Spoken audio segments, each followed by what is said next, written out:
So we have the basic functionality of a blog here, but there are a few things we need to do to kind of clean it up and make it work a little better. Number one, we need to make our homepage this blog index page here.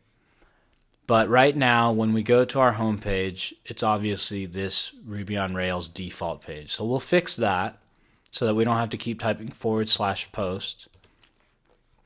And then beyond that, we'll clean this up a little bit. We'll learn how to use the Twitter Bootstrap library, which can be seen right here. If you just look up Bootstrap, you should be able to find a URL called getbootstrap.com.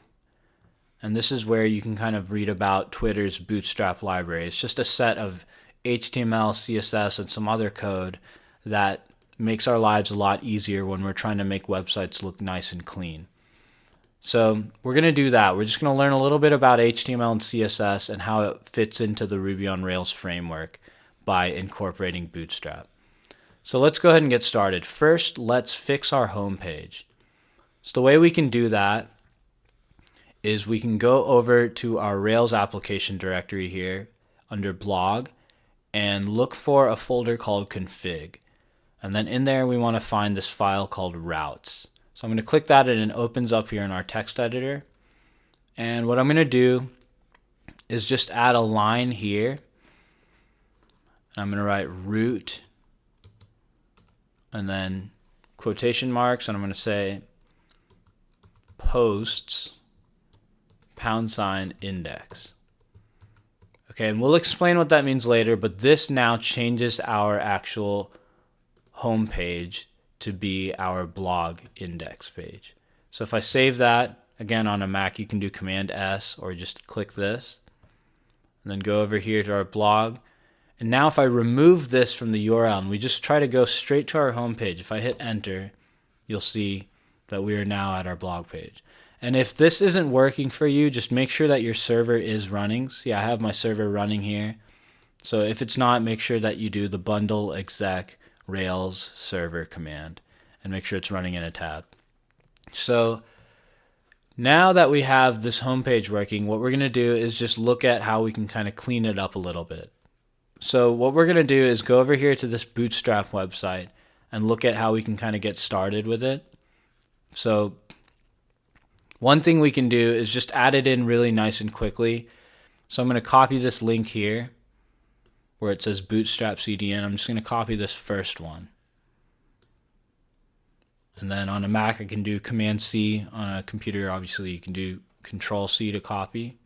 And now if you're not seeing this, right, so Bootstrap, they update their website sometimes and different versions come out. If you're not seeing this link here where it says Bootstrap CDN and it should say link and then REL equals style sheet, and then, you know, some of this other stuff here. If you're not seeing that, you can always also just search for Bootstrap CDN in your browser. And there's a website called bootstrapcdn.com, and you can see that there's this CSS section here. If you just kind of maximize it, you should see an HTML link for it, and you'll want to copy that HTML link. So either one will be fine, and I'm just going to go ahead and copy either one. I'll just copy this one for now, just in case. And then we're going to place it in a particular file here. We're going to close up this config folder, and we're going to go into this app folder. And we're going to work in here a lot going forward when we work on Rails applications. This is where kind of the core files live. And then I'm going to go into this views folder, and then inside layouts, and then application.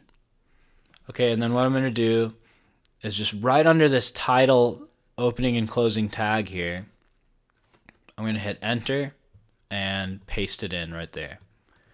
And so if for some reason you weren't able to paste into the Nitrous interface, you might just have to manually copy this link and type it out.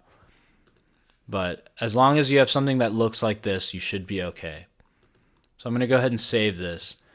And now we're going to start implementing some special Bootstrap code inside of our HTML and our CSS to make our site look better.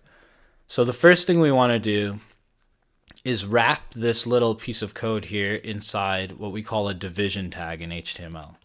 Now we're going to learn about these details down the line, but just follow along for now. So I want an opening division tag, and I need a closing division tag.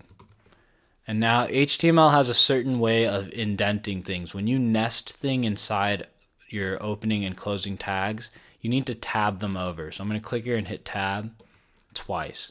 So it needs to be one set of tabs deeper than the level that it's nested in, or as we call it, the parent tag. So this child tag is now nested in one tab deeper than this parent tag. And what I'm going to do is just one more thing here. I'm going to go right here next to the div and hit space and add class equals, and in quotation marks I'm going to say container. Okay, now I'm going to hit save. And now if we go back to our browser, as long as we have the Rails server running in this console tab, if we go back to our browser here and refresh our preview page, we'll see that it looks a little bit different. And these are the styles, the default styles that come in from the Bootstrap library. So we can still work on this and make it a little bit cleaner. We'll do that now. Now I want to set your expectations. We're not trying to make this look like the most amazing web design work here. This isn't our goal. It's just to kind of show you a little bit about how HTML and CSS fit into a Rails application. And this is just a good way to kind of show you around the application. So that's our goal here. So what I'm going to do is we need to look at this particular page here and edit it. We've just edited the layout file, which is right here. So now I'm going to go into this posts folder where we have all the code for how our blog posts kind of show up in our application. So let's go to the index page and edit that. So you can go to the one that says index.html.erb. And one thing I'm going to do is add this special Bootstrap feature here. If I hit, I'm going to nest this inside of a div by going like this. And notice how the closing tags have this / on them. Okay, so now this H1 or header one is nested there, and I'm going to rename this. You can call it whatever you want. Let's just rename it for fun. So, and then what I'm going to do is this div here, this parent div, I'm going to add another class here that Bootstrap gives us, and it's called Jumbotron. Now this may or may not work depending on whichever version of Bootstrap you are, but it's just going to add a little bit of a header. So I'm going to save this file and then go back here and refresh. And there we go. This is what the Jumbotron does. It just gives us this kind of big header here. So now the next thing I'm going to do is kind of tweak these buttons a little bit. They look a little funky as is, so I'm going to kind of tweak them a little bit to look a little different. So the first thing we need to do, however, is disable some of the CSS, and CSS stands for cascading style sheets. So I'm going to disable some of the CSS that comes with the scaffolding that we did here.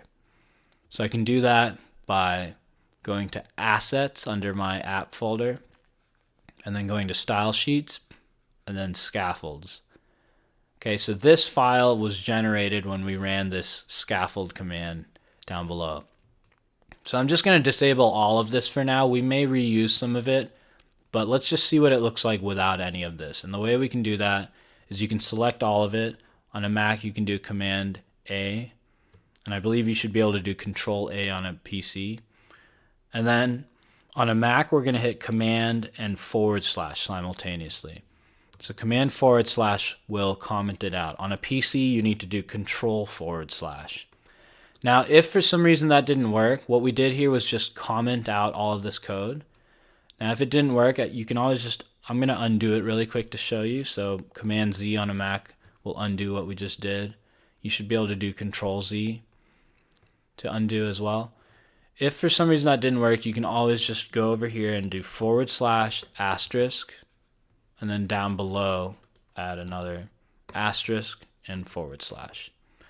And now everything should be grayed out, and that is how we comment out code. Okay, so when we comment out code, that means the browser is not going to render this code. So we just kind of temporarily disabled all of this stuff right here. So I'm going to go ahead and save the file since everything is grayed out. and then I'm going to go back to our page here and just refresh. Things don't look that different, but we can see some of the colors changed. Okay, so now we're going to look at how we can maybe add some buttons here and make these look a little bit nicer.